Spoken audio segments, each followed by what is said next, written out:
j'espère que vous allez bien en cette rentrée 2020 un petit peu particulière.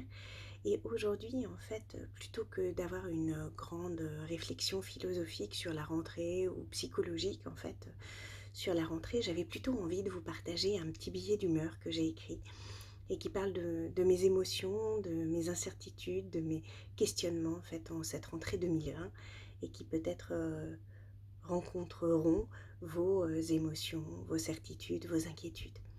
Alors voilà, j'avais juste envie de vous partager ça. Euh, et puis je vous souhaite une excellente rentrée à tous. Donc, je vais vous le lire. La rentrée, ça me rappelle mes premières classes. Et les nuits sans sommeil d'appréhension ou d'excitation de retourner à l'école et de revoir les copains. La rentrée, ça me rappelle la queue à la papeterie. Les parents et les enfants qui se bousculent pour un type de col U qui sera reniflé en cours ou qui pourra valoir des heures d'autres cols. La rentrée, ça me rappelle septembre et l'anniversaire de ma maman. Les nouvelles activités, le retour des emplois du temps extrêmement serrés. La rentrée, ça me chante une nouvelle année, de nouveaux projets, un nouveau bébé.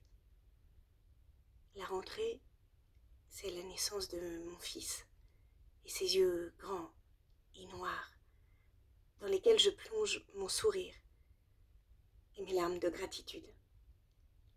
La rentrée, cette rentrée, c'est aussi la peur, le Covid, l'incertitude, notre monde fou qui marche sur la tête et qui me pousse, moi, comme tant d'autres, à me tenir debout.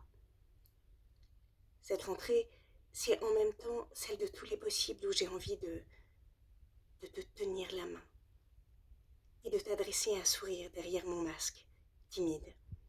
Cette rentrée, c'est celle où je te propose de nous rencontrer, avec l'unique distance sanitaire, sans autre barrière, où l'on abolit les frontières du temps et de l'espace pour nous révéler humains, vulnérables, admirables.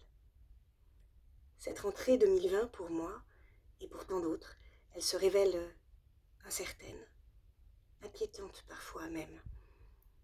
Et pourtant, cette rentrée, je veux en faire un cadeau, celle du temps où, alors, peut-être, seraient tombées mes injonctions, mes certitudes, celle où j'aurais accepté d'embrasser mon ego avec humilité. Cette rentrée serait alors celle des rencontres, des échanges, des débats, parfois houleux mais toujours riches de sens. Non pas d'un sens qui serait donné, mais d'une signification et d'une direction à inventer. Ensemble, pourquoi pas, à co-créer, non sur le chemin du lycée ou sur celui de l'école du passé, mais plutôt sur celui de l'école de la vie, qui nous réunit. Alors, juste pour finir, j'ai juste envie de te dire, vive la rentrée, youpi.